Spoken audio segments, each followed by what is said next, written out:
আসসালামু আলাইকুম ওয়া রাহমাতুল্লাহি ওয়া বারাকাতুহু। ইসলাম জানুন পেজ থেকে যারা যুক্ত হয়েছেন সবাইকে জানাচ্ছি আন্তরিক মোবারকবাদ।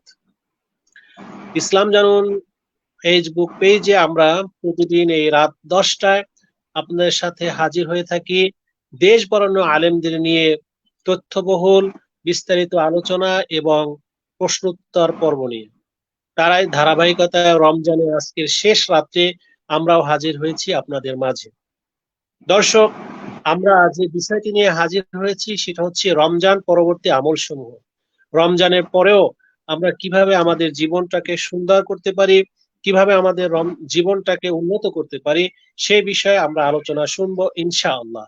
আর সে বিষয়ে আলোচনা নিয়ে আসছেন বিশিষ্ট আলেমে দ্বীন, গবেষক, লেখক, বাতিলের বিরুদ্ধে বর্জ্য হুঙ্কারকারী বিশিষ্ট মুফাসসিরে কোরআন মুফতি নুরুজ্জামান নোমানী হাফিজাহুল্লাহ। আসসালামু আলাইকুম ওয়া রাহমাতুল্লাহি ওয়া বারাকাতুহু। ওয়ালাইকুম আসসালাম ওয়া রাহমাতুল্লাহি ওয়া বারাকাতুহু। জি ভাইজান, মুহতারাম, কেমন আপনাকে আছেন? আন্তরিক মোবারকবাদ, অসংখ্য ধন্যবাদ জানাচ্ছি আজকের এই লাইভ অনুষ্ঠানে। যে সমস্ত দর্শক বৃন্দ আমাদের সাথে যুক্ত হয়েছেন তাদের পক্ষ থেকেও আপনাকে জানাচ্ছি আন্তরিক শুভেচ্ছা। দর্শকের জাযাকুমুল্লাহ। মনে একটি প্রশ্ন, সেটা হচ্ছে আমরা রমজান পরবর্তী আমলগুলো কিভাবে চালিয়ে যাব। দেখা যাচ্ছে রমজানে আমরা অনেক ইবাদত বন্দি করেছি, কিন্তু এরপরে দেখা যাবে অনেক মুসল্লি আমাদের মসজিদ থেকে ছুটে যাবে, অনেক মা বোনরা ইবাদত একটু স্লো করবে। অনেক সময় দেখা যায় রমজানে তারা মেকআপ পরে, হিজাব পরে, কিন্তু রমজানের পরে তারা হিজাবটাকে ফেলে দিবে। এই সমস্ত নানাবিধ আমরা সমস্যা দেখে যাচ্ছি। এ সম্পর্কে আপনার কাছ থেকে কিছু আলোচনা আমরা শুনতে চাচ্ছি মোহতারাম। আলহামদুলিল্লাহি রাব্বিল আলামিন ওয়াল আকিবাতু লিল মুত্তাকিন ওয়াসসালাতু ওয়াসসালামু আলা সাইয়্যিদিল আমবিয়া ওয়াল মুরসালিন। আউযু বিল্লাহি মিনাশ শাইতানির রাজীম। বিসমিল্লাহির রহমানির রহিম। আল্লাযী খালাকাল মাউতা ওয়াল হায়াতা লিয়াবলুয়াকুম আইয়ুকুম আহসানু আমালা। ইসলাম জানুন পেজ থেকে আজকে আয়োজিত এই লাইভের সম্মানিত সঞ্চালক মোহতারাম কাউসার ভাই, আপনাকে জানাচ্ছি আন্তরিক মুবারকবাদ। আশা করি আল্লাহর রহমতে আপনি ভালো আছেন, আপনি সবসময় ভালো থাকুন এই প্রত্যাশাই করি। তো আজকে এই লাইভে দেশ বিদেশ থেকে যে সমস্ত ভাইরা আমাদের সাথে যুক্ত হয়েছেন আপনাদের সবাইকে জানাচ্ছি আন্তরিক মুবারকবাদ। যারা যুক্ত হবেন তাদেরকেও জানাচ্ছি আন্তরিক মুবারকবাদ। আমি কুরআনুল কারীম থেকে একটা আয়াতে কারিমা তিলাওয়াত করেছি, সূরা মুলক 2 নম্বর আয়াত। আল্লাহ বলেন, আল্লাযী খালাকাল মাউতা ওয়াল হায়াতা লিয়াবলুয়াকুম আইয়ুকুম আহসানু আমালা। তিনি সেই আল্লাহ যিনি তোমাদের হায়াত এবং মউতকে সৃষ্টি করেছেন, লিয়াবলুয়াকুম, তিনি তোমাদেরকে পরীক্ষা নিরীক্ষা করে দেখতে চান, আইয়ুকুম আহসানু আমালা, তোমাদের মধ্যে কে সবচেয়ে বেশি সুন্দর আমলের অধিকারী হয়। প্রিয় দর্শক, আল্লাহ পাক চান আমরা যেন সুন্দর আমলের অধিকারী হই। সুন্দর আমল বলতে সেই আমলটাকেই বোঝানো হয় যে আমলটা শিরক বিদআত থেকে মুক্ত। সূরা কাহাফের শেষ আয়াতে আমরা আরেকটু এই সুন্দর আমলের সহযোগিতা নিতে পারি। সূরা কাহাফের শেষ আয়াতে আল্লাহ বলেন, ফামান কানা ইয়ারজু লিকা রাব্বিহি ফালিয়ামাল আমালান সালিহা ওয়ালা ইউশরিক বিইবাদাতি রাব্বিহি আহাদা। আল্লাহ পাকের দাসত্ব আনুগত্য বন্দী করতে হবে, এটা আমাদের উপরে ডিউটি, আল্লাহর পক্ষ থেকে আদেশ। এবং আমরা যারা আল্লাহর বান্দা বান্দি, আমাদের প্রত্যেকেরই লক্ষ্য উদ্দেশ্য হচ্ছে, কামনা বাসনা হচ্ছে আল্লাহ পাকের সন্তুষ্টি অর্জন করা, আল্লাহ পাকের নৈকট্য অর্জন করা। আর এই জন্যে ওই যে একটু আগে বলছিলাম সূরা মুলকের আয়াত, আল্লাহ বলেন লিয়াবলুয়াকুম, আমি আল্লাহ তোমাদেরকে পরীক্ষা নিরীক্ষা করে দেখতে চাই, আইয়ুকুম আহসানু আমালা, তোমাদের মধ্যে কে সবচাইতে বেশি সুন্দর আমলের অধিকারী হবে। এখন আমি বলছিলাম সুন্দর আমল কোনটা? সুন্দর আমল হচ্ছে সেই আমল ফামান কানা ইয়ারজু লিকা রাব্বিহি, যে আমলটা করা হয় আল্লাহ পাকের সাথে সাক্ষাৎ করার লক্ষ্য উদ্দেশ্য নিয়ে। আল্লাহ বলেন, যারা আমার সাথে সাক্ষাৎ করতে চায়, সাক্ষাৎ প্রত্যাশী, তাদের জন্য করণীয় হচ্ছে ফালিয়া আমাল আমালান সালিহা, নেক আমল সম্পাদনকারী হওয়া। নেক আমলটাই হচ্ছে সুন্দর আমল।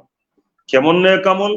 লা ইউশরিক বিইবাদাতি রাব্বিহি আহাদা, যেই নেক আমলটা নিজের মন গড়া ভাবে না, বরং আল্লাহ পাক যেইটাকে নেক আমল হিসাবে সাব্যস্ত করেছেন আমরাও সেইটাকেই নেক আমল মনে করব। যেই আমলটা হবে একদম ভেজাল মুক্ত, যার মধ্যে মানুষের সন্তুষ্টির কোন লক্ষ্য উদ্দেশ্য থাকবে না। লক্ষ্য উদ্দেশ্য হবে শুধুমাত্র আল্লাহকে রাজি খুশি করা, এবং একটা মুহূর্তের জন্যও আল্লাহ দাসত্ব আনুগত্য বন্দী করতে গিয়ে আমরা যে আমলগুলা সম্পাদনকারী হব, এর মধ্যে আমরা শিরিক বেদাতকে মিশ্রিত করে দিব না। এখন জি সম্মানিত মুহতারাম সঞ্চালক মুফতি তাজুল ইসলাম কাউসার হাফিজাহুল্লাহ, আপনি জানতে চেয়েছিলেন যে রমজানের পরে আমরা কি কি আমল করব। তো আমি ভূমিকা স্বরূপ কয়েকটা কথা বললাম। এই কথাগুলোর আমি এই জন্যই বলছি যে রমজানের পর তো হচ্ছে পরে, কিন্তু এখন আমরা যে আমলের সাথে সম্পৃক্ত আছি, এখন যে আমল করতেছি, এই আমলগুলা কোন পর্যায়ের আমাদেরকে ভাবতে হবে। আমলগুলা জেনুইন ভাবে করতে পারতেছে কিনা, সঠিক আমল করতে পারতেছে কিনা। মাহে রমজান তো আল্লাহ পাকের পক্ষ থেকে আমাদের জন্য স্পেশাল একটা গিফট, উপহার। 11 মাস পরে একটা মাস মাহে রমজান মুবারক, যেই মাস রহমতের মাস, মাগফিরাতের মাস, নাজাতের মাস। আর মাত্র একটা দিন আছে, আজকে 29-এর রোজা চলে গেল, আজকে জি 30-এর তারাবিও আলহামদুলিল্লাহ চলে গেছে। তো কালকে ইনশাল্লাহ আমরা রোজাটা পাবো, তারাবি আর পাবো না। আল্লাহ যদি হায়াতে আমাদেরকে বাঁচান, ইনশাআল্লাহ আবার আগামী বছর ইনশাআল্লাহ যদি বেঁচে থাকি, আল্লাহ পাক দয়া করে যদি আমাদের বাঁচিয়ে রাখেন, তাহলে ইনশাআল্লাহ আবার সিয়াম সাধনার মাস মাহে রমজান মুবারককে আমরা পেয়ে যাব। তবে যেটা আমি বলতে চাচ্ছি সেটা হচ্ছে রহমতের মাস, মাগফিরাতের মাস, নাজাতের মাস আল্লাহর পক্ষ থেকে উপহার হিসেবে আমাদের কাছে এসেছিল মাহে রমজান। যেই রমজানে আল্লাহ পাক আমাদের জন্য কোরআন নাজিল করছেন, শাহরু রমাদানাল্লাযী উনজিলা ফীহিল কুরআন। মাহে রমজান এমন এক মাস, যেই মাসে আল্লাহ পাক কুরআনুল কারীম অবতীর্ণ করেছেন। কেন? হুদাল লিন্নাস, মানুষের হেদায়েতের জন্য। আর কি কারণ? ওয়াবাইনাতি মিনাল হুদা ওয়াল ফুরকান, মানুষ আল্লাহকে পাওয়ার জন্য, মানুষ আল্লাহর সাথে সম্পর্ক স্থাপনের জন্য আল্লাহ পাকের দাসত্ব আনুগত্য বন্দী করবে। কিন্তু এই দাসত্ব আনুগত্য বন্দী করতে হলে বান্দার জানা দরকার কোনটা বন্দেগী এবং কোনটা বন্দেগী না, কোন কাজ করলে আল্লাহ খুশি, কোন কাজ করলে আল্লাহ খুশি না, কোনটা সত্য জি কোনটা মহতারাম, মিথ্যা। কোন কাজটা করলে খুশি এবং কোন কাজটা করলে খুশি না, এই থেকে আমরা আলোচনা শুনবো। এর আগে আমরা যারা আবার যুক্ত হয়েছেন, অনেক বন্ধু, অনেক গৃহী আমাদের সাথে যুক্ত হয়েছেন, সবাইকে জানাচ্ছি আন্তরিক মোবারকবাদ। আর আপনারা আমাদের কমেন্ট বক্সে আপনারা প্রশ্ন করে আমাদের এই মহতারামের কাছ থেকে আপনার মূল্যবান প্রশ্নের উত্তর জেনে নিতে পারেন। আমাদের এক বোন আপনার কাছে প্রশ্ন করেছে, রমজানের ভিতরে আমরা যে আমলগুলো করি, রমজানের বাহিরে আমরা সে আমলগুলো কিভাবে চালিয়ে যেতে পারি? এক বোন প্রশ্ন করেছেন আপনার কাছে। জি জি, আবার আমি বলবো সেই উত্তরের দিকে আমি অগ্রসর হচ্ছি, আমি সেই উত্তরটার দিকেই অগ্রসর হচ্ছি। তো মাহে রমজানে আল্লাহ পাক কুরআন নাজিল করেছেন কেন? 1 নম্বর কারণ হুদাল লিন্নাস, আমাদের হেদায়েতের জন্য। যেই হেদায়েত আমরা নামাজের মধ্যে ফরজে, ওয়াজিবে, সুন্নতে, নফলে যত প্রকারের নামাজ আছে, প্রত্যেকটা নামাজের মধ্যে আমরা প্রত্যেকটা রাকাতে সূরা ফাতিহার মধ্যে ইহদিনাস সিরাতাল মুস্তাকিম আল্লাহর কাছে প্রত্যাশা করি, আল্লাহ সরল সঠিক পূর্ণ পন্থা আমাদেরকে দান করো, সরল সঠিক পূর্ণ পন্থায় আমাদেরকে পরিচালিত করো। তো আল্লাহ বলেন আমি কোরআন নাজিল করছি তোমাদের হেদায়েতের জন্য। 2 নম্বরে কোনটা সত্য কোনটা মিথ্যা তোমরা এই সঠিকটা জানার জন্য, ওয়াবাইনাতি মিনাল হুদা ওয়াল ফুরকান, যেন আমার নৈকট্য অর্জনের জন্য তোমরা সঠিক আমল করতে পারো, সত্য মিথ্যা চিনে। এই জন্য তোমাদের কাছে সত্য এবং মিথ্যার মধ্যে পার্থক্যকারী গ্রন্থ হিসাবে কুরআনুল কারীম নাজিল করেছি। আলহামদুলিল্লাহ, আজকে এই কুরআনুল কারীম আমাদের কাছে আছে, কিয়ামত পর্যন্ত এই কোরআন আমাদের কাছে থাকবে। হয়তো একদিন আমরা থাকবো না, আমাদের পরবর্তী প্রজন্ম থাকবে, একদিন তারা থাকবে না, তাদের পরবর্তী প্রজন্ম থাকবে।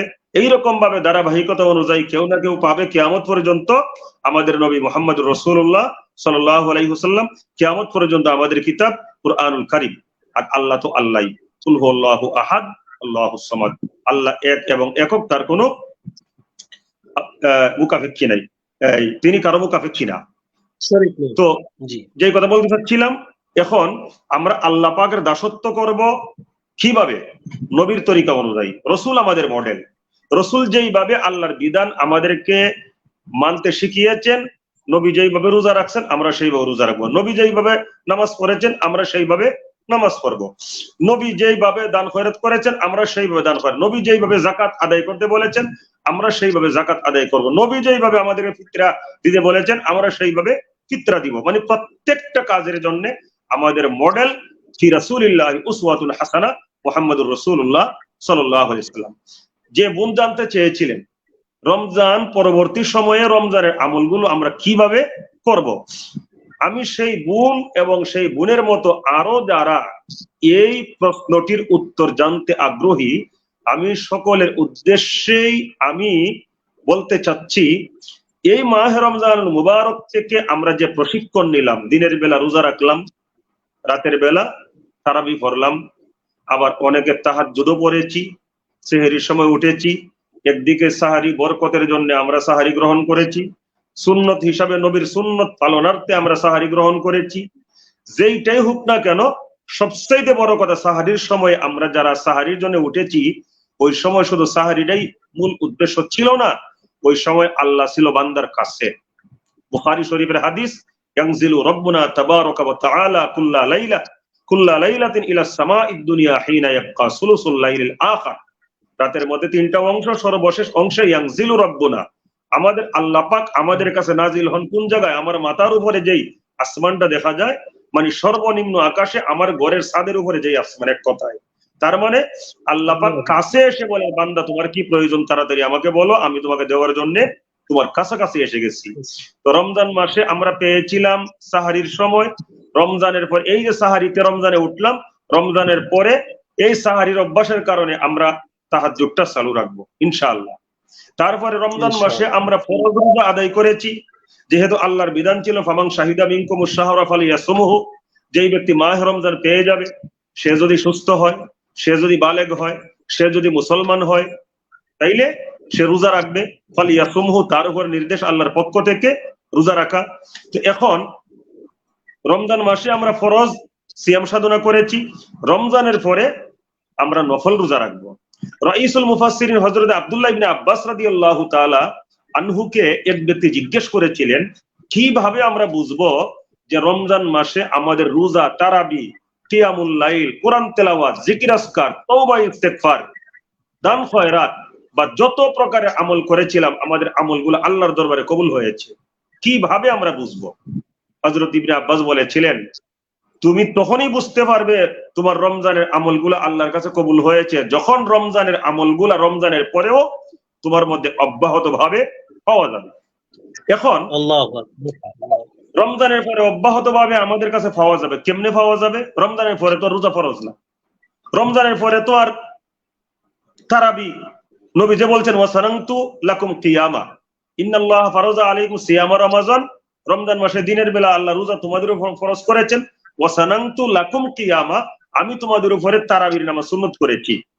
এখন রমজানের পরে নবী তারাবির নামাজ আমাদেরও সুন্নত করেছে, এই কথা তো বলেন নাই। তাইলে আমরা কিভাবে রমজানের কাজগুলো আমরা অব্যাহত ভাবে চালিয়ে যাব? রমজানের পরে তো সাহরি নাই। হ্যাঁ, এর উত্তর হচ্ছে রমজানের পরে ফরজ রোজা নাই, কিন্তু ওই যে রমজানে আমি 30টা দিন এক নাগারে রোজা রাখছি, এখন আর কেউ বলতে পারবে না যে আমি রোজা রাখতে পারি না। আল্লাহ পাক ওনাকে রোজা রাখার তৌফিক দিয়েছেন, প্রমাণ হয়ে গেছে উনি পারেন। এখন নফল রোজা রাখেন। হাদিস শরীফের মধ্যে আসছে নফলের অনেক বেশি গুরুত্ব।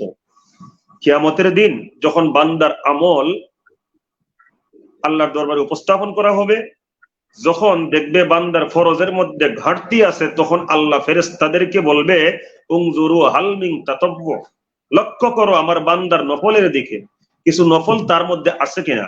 যদি থাকে, ফরজের মধ্যে কিছু ঘাটতি থাকলে ওই নফল দিয়ে ফরজের ঘাটতিটা পূরণ করে দাও। এই জায়গার মধ্যে দুইটা বিষয় বুঝার বিষয়, একটা হচ্ছে রমজান পরবর্তী সময় আমরা নফল আমল করব, আরেকটা বিষয় হচ্ছে কিছু নফল প্রিয় ভাইরা আছে, নফলকে অনেক বেশি গুরুত্ব দেন, কিন্তু তাদের কাছে ফরজের কোনো খবর নাই। কিন্তু আমাদের বুঝতে হবে নফলটা কোন সময় আমাদের কাজে আসবে। যখন আমার মধ্যে ফরজ থাকবে, আমার মধ্যে 5 ওয়াক্ত নামাজ থাকবে, আমার মধ্যে মাহ রমজান মুবারকের বছরে 1 মাস যে সিয়াম সাধনা আল্লাহ ফরজ করেছিলেন ফরজ রোজা থাকবে, যখন আমার মধ্যে জাকাতের আমল থাকবে, জাকাত ফরজ, যারা সাহেবে নেশাব পরিমাণ সম্পদের মালিক। তো এখন যখন জাকাতের মধ্যে একটু ঘাটতি পাওয়া যাবে, তখন বলবে দেখো নফল দান খয়রাত আছে কিনা। ফরজ নামাজের মধ্যে ঘাটতি আছে, আল্লাহ বলবেন দেখো নফল নামাজ তার মধ্যে আছে কিনা। তারপর ফরজ রোজার মধ্যে কোনো ঘাটতি আছে, তখন আল্লাহ বলবেন যে দেখো তার মধ্যে নফল রোজা আছে কিনা। এই নফল দিয়ে ফরজের ঘাটতি পূরণ হবে। তো আমরা এই জায়গা থেকে একটা বাড়তি জিনিস বোনাস পেয়ে গেলাম এই মুহূর্তে আলোচনার থেকে। একটা হচ্ছে, আমরা যারা ফরজের ব্যাপারে উদাসীন, অমনোযোগী, কিন্তু নফল খুব বেশি আমরা ভালোবাসি, যেমন লাইলাতুন নিসফি মিন শাবান, হাদিসের ভাষায় পরিভাষা আমরা দেশের মানুষ যদিও বলে শবে বরাত। শবে বরাত বলতে কোনো শব্দ নাই, হাদিসে যেটা আছে লাইলাতুন নিসফি মিন শাবান। তবে যারা শবে বরাত বলে তাদেরকে ভুল ধরারও দরকার নাই, কারণ আমরা দেশের মধ্যে এরকম বহু শব্দ প্রচলিত হয়ে আছে যেগুলা মানুষ না বুঝে প্রচলন করে ফেলেছে, যেহেতু আগে এক সময় আমরা আলুর ভর্তার মতো মানে মিশ্রিত হয়ে গিয়েছিলাম। আমরা অনেকের সাথে উঠা বসা করে, কিছু ইন্ডিয়ান কালচার আমাদের মধ্যে, কিছু ব্রিটিশদের কালচার, যেহেতু ব্রিটিশরাও এক সময় দীর্ঘদিন আমাদেরকে তারা শাসন করে গেছে, তাই ব্রিটিশের কিছু কালচার আমাদের মধ্যে আছে। আর ইন্ডিয়া তো আমাদের খুব পাশে, আমরা তো ইন্ডিয়া ছাড়া চলতে পারি না, তাদের কাছে আমরা জিম্মি হয়ে আছি, তাই তাদের অনেক কিছু আমাদের মধ্যে চেপে আছে। সবকিছু মিলিয়ে তারপরে মনে করেন, যাই হোক, অনেক কথা, অনেক শব্দ আমরা একটু একটু আপনাকে দিচ্ছি যে আমরা বিশেষ করে শাওয়াল মাসে আমরা যে আমলটা করতে পারি, যে 6টি রোজা আমরা রাখতে পারি, এটা একটা, যে আপনি রোজার কথা বলেছিলেন, তো এই শাওয়াল মাসে রোজাটাও আমরা কিন্তু এই রাখার জন্য চেষ্টা করব নাকি? জি জি, অবশ্যই শাওয়ালের 6টা রোজা রাখবো, কিন্তু এখানে আবার কথা আছে। জি, এই আল্লাহ বলছেন ফামান শাহিদা মিনকুম আশ-শাহরা ফালিয়াসুম, ফামান কানা মিনকুম মারিদান আও আলা সাফারিন ফাইদ্দাতুম মিন আইয়ামিন উখার। এইটাও বলছেন যখন রমজান মাস আমাদের সামনে এসে যাবে, তখন আমাদের কাজ হচ্ছে আমরা সিয়াম সাধনার মাধ্যমে রমজান মাসকে বরণ করব। এখন বরণ করার জন্য প্রত্যেকটা মুসলমান প্রস্তুত, কিন্তু কেউ যদি অসুস্থ হয় সে তো পারবে না, কেউ যদি সফর অবস্থায় থাকে সে তো পারবে না। তো এমত অবস্থায় আল্লাহ বলছেন ফাইদ্দাতুম মিন আইয়ামিন উখার, সফরের কারণে বা রোগের কারণে যে কয়টা রোজা মিস হয়েছে সে যেন পরবর্তী আদায় করে। এমন কিছু রোজা যদি কারো জিম্মায় থেকে থাকে, তাহলে অবশ্যই রমজানের পরে আগে শাওয়ালের 6 রোজা নয়, আগে রমজান মাসের ভাঙতি রোজা।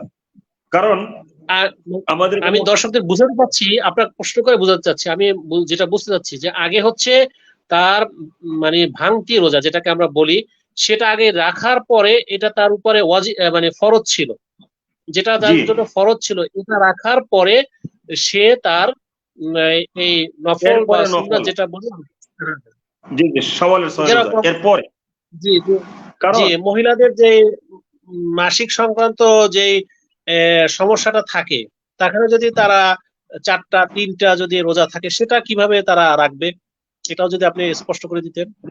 আবার একটু ক্লিয়ার করেন, 4টা 3টা। যদি মহিলাদের যে মাসিক জি অসুস্থ সংক্রান্ত যে সমস্যাটা থাকে, তখন কি তারা সেটা আগে রাখবে না তারপরে শাওয়ালের রোজা রাখবে, সেটা আপনি যদি স্পষ্ট করতেন। এটা যেই রমজান মাসে যেই রোজাটা ভাঙতি হয়েছে, রাখতে পারে নাই উজরের কারণে, সেইটা আগে রাখবে, যেহেতু এটা ফরজ। এইটা রাখার পরে যদি সময় থাকে, সুযোগ থাকে, এরপরে শাওয়ালের রোজা। কারণ আমাদেরকে বুঝতে হবে, রমজান মাস চলে যাওয়ার পরে বছরের মধ্যে যে 5টা দিন রোজা রাখা হারাম, 2 ঈদের দিন এবং কুরবানি ঈদের পরের 3 দিন, মোট 5 দিন। তো ঈদের দিন, ঈদ উল ফিতরের দিন তো রোজা রাখা হারাম, কিন্তু এর পরের দিন থেকে তো চাইলে রোজা রাখতে পারি। তো এখন দেখা গেল ঈদ উল ফিতরের পরে, কথার কথা, একটা উদাহরণস্বরূপ, আমি 3 দিন হায়াত পাইছি, আমার 3টা রোজা ভাঙতি ছিল, আমি কি করলাম, 3টা ফরজ ভাঙতি রোজা না রাখা আমি 3টা শাওয়ালের নফল রোজা রাখলাম। আমি যদি মারা যাই, আল্লাহ আমাকে ওই 3টা রোজার জন্য জিজ্ঞেস করবেন। তখন আমি যদি বলি যে আল্লাহ আমি তো শাওয়াল মাসের নফল রোজা রাখছি, এটা রাইকা তারপরে রাখতাম, তখন আল্লাহ যদি বলেন যে তোমার উপরে তো শাওয়ালের রোজা ফরজ করা হয় নাই, রমজানের রোজা ছিল ফরজ, এইটা আগে না রাখবা তারপরে না এইটা, তাই রমজানের ফরজ রোজার জন্য, ফরজ নামাজের জন্য আমরা আল্লাহর কাছে জিজ্ঞাসিত হব। এই জন্য ফরজটা আগে আদায় করতে হবে, এরপরে শাওয়াল মাসের 6টা রোজা। হ্যাঁ, এখন শাওয়াল মাসের 6টা রোজার ফজিলত আছে। সেই ফজিলত হচ্ছে, কেউ যদি মাহে রমজানের পুরা 30টা বা 29টা যে কয়টা রোজা আল্লাহ আমাদেরকে সুযোগ করে দিয়েছেন আমরা আদায় করার পরে যদি আমরা শাওয়ালের 6টা রোজা রাখি, আল্লাহ রসুল বলছেন সে যেন সারা বছর রোজা রাখলো। কিভাবে? এর মধ্যে একটা ব্যাখ্যাও আছে। তো আমাদের কিছু ভাই বোনেরা আছে, তারা শুনলে হয়তো বা একটু মজা পাবে, উৎসাহিত হবে। তাই এই জন্য ওনাদেরকে বলতেছি যে আরবি বছরের মধ্যে আরবি মাস কোনোদিন 30-এর উপরে হয় না। যেমন মনে করেন আজকে আমরা শাওয়াল মাসের চাঁদ দেখি নাই, আগামীকাল আমরা রোজা রাখবো, আর চাঁদ দেখার কোনো দরকার নাই, কারণ কালকে 30 তারিখ, এরপরের দিন এমনিতেই আমরা ঈদ উল ফিতর উদযাপন করব। আর কোনো চাঁদ দেখলাম কি দেখলাম না ওই পেরেশানির কোনো দরকার নাই। আমাদের দেশে চাঁদ দেখা যে কমিটি আছে তাদেরও হয়রান পেরেশান হওয়ার কোনো দরকার নাই। এটার যদি তারা হয়রান পেরেশান হয়, এটা ভিন্ন কারণে তারা ইতস্ত বোধ করতে পারে, দেখাইতে পারে কাম করতেছি, মারাত্মক কিছু করে ফেলতেছি, এটা ওনারা দেখাইতে পারেন, কিন্তু কোনো প্রয়োজন নাই। কারণ আমি মুসলমান, আমার জন্য এই যে ইসলামী শরীয়ত আছে, ইসলামী শরীয়ত অনুযায়ী আমাকে আল্লাহ এবং আল্লাহর রাসূল এই শিক্ষা দিয়েছেন যে যখন 30 দিন হয়ে যাবে এরপরে পরের মাস শুরু হয়ে যাবে। তো 30 হিসাবে মনে করেন 12 মাসে কয়দিন হয়? 3 দশে 30 আর 3 দ্বিগুণে 6, মানে 360 দিন 12 মাসে। জি, 30 দশে, তাই না? মনে করেন আল্লাহ রাব্বুল আমরা যে 1 মাস রমজান মাসে রোজা রাখলাম, আল্লাহ বলছেন মান জা আবিল হাসানাতি ফালাহু আশরু আমসালিহা। কেউ যদি একটা নেকির কাজ করে আমি আল্লাহ পাক তাকে 10 গুণ বদলা দেই, এটা কম পক্ষে। এরপরে বিগাইরি হিসাব আল্লাহ পাক আরো বেশি দিতে পারেন। তাহলে এই 10 দিয়া যদি পূরণ করি, তাহলে 30টা রোজা 30 দশে 300। তারপরে শাওয়াল মাসের 6টা রোজা আমরা যদি রাখি, তাইলে ওই 6টা রোজাকে 6 দিয়া 10 দিয়া পূরণ করে 6 দশে 60, তাইলে 6 দশে 60 আর রমজান মাসে 360 হয়। তো আরবি বছর তো 360 দিনে। তাই আল্লাহ রসুল বলছেন কেউ যদি রমজানের রোজা রাখার পরে শাওয়াল মাসের 6টা রোজা রাখে, সে যেন কানা কাসিয়ামিদ দাহার, সে যেন সারা বছর রোজা রাখলো। আলহামদুলিল্লাহ, আল্লাহু আকবার। আল্লাহু আকবার, আল্লাহু আকবার কাবীরা। আমি আসলে অনেক কথা বলে ফেলেছি। মুহতারাম মুফতি তাজুল ইসলাম কাউসার হাফিজাহুল্লাহ ভাইজান। জি জি জি জি, মাশাআল্লাহ মাশাআল্লাহ। এখন মুহতারাম আপনার কাছে আমরা অনেক কথা শুনেছি, কিন্তু আমরা চাচ্ছি যে আপনি আমাদের দর্শকের জন্য সংক্ষেপে যে মূল যে কথা, মানে আমাদের মূল উদ্দেশ্যটা হচ্ছে যে আমরা রমজানটা হচ্ছে লাআল্লাকুম তাত্তাকুন, আমরা মুত্তাকি হব, এটা হচ্ছে আমাদের মূল উদ্দেশ্য। আমরা সারাটা বছর যেন মুত্তাকি হিসেবে থাকতে পারি, অর্থাৎ রমজানে যেভাবে থেকেছি রমজান পরবর্তী আমাদের জীবনটা যেন সেভাবে থাকে। রমজানে আমরা ঘুষ খাই নাই, আমরা মিথ্যা কথা বলি নাই, রমজান পরবর্তী যেন আমরা মিথ্যা কথা না বলি। রমজানে আমরা পর্দা করেছি, রমজান পরবর্তী যেন আমরা পর্দা করি। রমজানে আমরা সাদগা করেছি, রমজান পরবর্তী যেন আমরা সাদগা করি। রমজানে আমরা বেশি বেশি তাহাজ্জুদ করেছি, সালাত করেছি, আমরা রমজানের পরবর্তীতে যেন সেটা করি। রমজানে আমরা মানুষকে খাদ্য দান করেছি, ইফতারি দিয়েছি, রমজান পরবর্তী অসহায় তাদেরকে যেন আমরা রমজান পরবর্তী করি। এটা হচ্ছে আমাদের ট্রেনিং, এটাই আমাদেরকে শিক্ষা দিচ্ছে। যেরকম একটা সৈনিক যুদ্ধ বাঁধে না, কিন্তু সে প্রতি মাসে প্রতিদিন সে ট্রেনিং দিতেই থাকে। এটার মানে হচ্ছে না তাকে যুদ্ধে যাওয়ার জন্য না, এটা সৈনিকের কাজ। একজন মুমিন, সে একজন সৈনিক, তার এই কাজগুলো করে যেতে হবে। এটাই আমরা বুঝাতে চাচ্ছি এই অনুষ্ঠান থেকে। তো আপনার কাছে মোহতারাম আমাদের শেষ কথা, এই রমজান পরবর্তী আমাদের মূল থিমটা কি থাকবে, যদি এক কথায় আপনি বলে দেন। জি জি, আসলে যা বলতাম আপনি তো একটু আগে সবই বলে দিয়েছেন। আলহামদুলিল্লাহ, এইটাই ছিল আমার মূল বলার বিষয়। আমি এতক্ষণ একটু ব্যাখ্যা বিশ্লেষণ করে মানুষকে বাস্তবতা বুঝাইবার চেষ্টা করেছি আমার ক্ষুদ্র জ্ঞান দিয়া। তো এইটাই হযরত আব্দুল্লাহ ইবনে আব্বাস রাদিয়াল্লাহু তাআলা বলছিলেন যে রমজান মাসে যা করছে রমজানের পরেও ওই ধারা অনুযায়ী যেই ব্যক্তি রমজানের কাজগুলা রমজানের পরে করবে, বুঝতে হবে আল্লাহ রাব্বুল আলামিন ওই ব্যক্তির মাহে রমজানের সিয়াম সাধনা কবুল করেছেন। তাই আমরা রমজানের পরে আমরা কি করব? রমজানে ফিতরা দিয়েছি, যাকাত দিয়েছি, রমজানের পরেও আমরা সাধারণ দান অব্যাহত রাখবো। রমজান মাসে আমরা তারাবির নামাজ পড়েছি, কিয়ামুল লাইল পড়েছি, আবার সেহরির সময়ও ঘুমের থেকে যখন উঠছি, ওইটা সেহরি খাওয়ার আগে চেষ্টা করছি কমপক্ষে 2 রাকাত নামাজ আগে পড়া নেই। তো আমরা অবশ্যই ডেইলি যদি নাও পারি, আমরা মাঝে মধ্যেই যেন আমরা তাহাজ্জুদের সময়ে আমরা ঘুমের থেকে উঠে ফজরে 1 ঘন্টা আগে উঠে আমরা তাহাজ্জুদ পড়বো, সাথে ফজরের নামাজ আদায় করব। এরপরে মনে করেন আমরা রমজান মাস কোরআন নাজিলের মাস, যেহেতু আমরা অধিক পরিমাণে কোরআনের সাথে সম্পর্ক রাখছিলাম, রমজানের পরেও কুরআনুল কারীম হচ্ছে আমাদের জন্য সংবিধান। কিতাবুন আনজালনাহু ইলাইকা লিতুখরিজান নাসা মিনাজ যুলুমাতি ইলান নূর। মানুষকে পাপে তাপে নিমজ্জিত মানব জাতিকে অন্ধকার থেকে আলোর সন্ধান দেওয়ার জন্য আল্লাহ নবীর উপরে কোরআন নাজিল করছেন। ওয়ানাজ্জালনা আলাইকাল কিতাবা তিবয়ানাল লিকুল্লি শাই। কোরআনে আমাদের সবকিছু আল্লাহ পাক আমাদের প্রয়োজনে যা যা দরকার সব নাজিল করছেন। আমরা কুরআনুল কারীম অনুযায়ী জীবন যাপন করার চেষ্টা করব। রমজানে আমরা তারাবিতে কোরআন শুনছি, আমরা রমজানের পরে কোরআন তেলাওয়াত করব, এবং অবশ্যই এখন বাংলা অর্থ সহ কোরআনের বঙ্গানুবাদ এবং তাফসির পাওয়া যায়। আমরা 2টা লাইন হলেও কমপক্ষে প্রতিদিন আমরা 2টা আয়াত হলেও অনুবাদ করব এবং একটু তাফসির করব। আমরা অবশ্যই যেন কোরআনের তাফসিরটা একটু পড়ার চেষ্টা করি। তারপর আমরা রমজানে রোজা রাখছিলাম, রমজানের পরে চেষ্টা করবো সপ্তাহের মধ্যে 2 দিন, সোমবার এবং বৃহস্পতিবার 2টা নফল রোজা রাখার। তাও যদি না পারি সপ্তাহে 2 দিন, এই চন্দ্র মাসের 13, 14, 15 প্রত্যেকটা চন্দ্র মাসের 3 দিন, যেটাকে আমরা আইয়ামে বীজ বলি, এই 13, 14, 15 তারিখে আমরা যেন নফল রোজা রাখতে পারি। তো আলহামদুলিল্লাহ, এটাই মূল মেসেজ। আর রমজান মাসে আমরা অবশ্যই, আমরা যারা পুরুষ, আমরা রাস্তা দিয়া খুব সতর্কতার সাথে চলাফেরা করেছি, কোনো পরনারীর দিকে আমরা তাকাই নাই, এইটাই। আবার নারীরাও আলহামদুলিল্লাহ তারা পর্দা মেনে চলার চেষ্টা করছেন, এবং এইটাই তো আল্লাহর বিধান। কুল্লিল মুমিনিনা ইয়াগুদ্দু মিন আবসারিহিম, আবার ওয়া কুল্লিল মুমিনাতি ইয়াগুদ্দুনা মিন আবসারিহিন্না। 2 শ্রেণীকেই আল্লাহ বলছেন। পুরুষকেও বলছে তোমার দৃষ্টি নিচের দিকে নামায়া চলবা, মহিলার দিকে তাকায়া তাইকো না। আবার মহিলাকেও বলছে যে তোমার দৃষ্টি নিচের দিকে নিম্নমুখী করে চলবা, পর পুরুষের দিকে তাকায়া তাইকো না। প্রত্যেককে পুরুষে বলছে ইয়াহফাজু ফুরুজাহুম, তোমরা তোমাদের লজ্জাস্থানে হেফাজত করবা। আবার মহিলাদেরকে বলছে ওয়াহফাজনা ফুরুজাহুন্না, তাদেরকেও বলছে লজ্জাস্থানে হেফাজত করে রাখবার জন্য।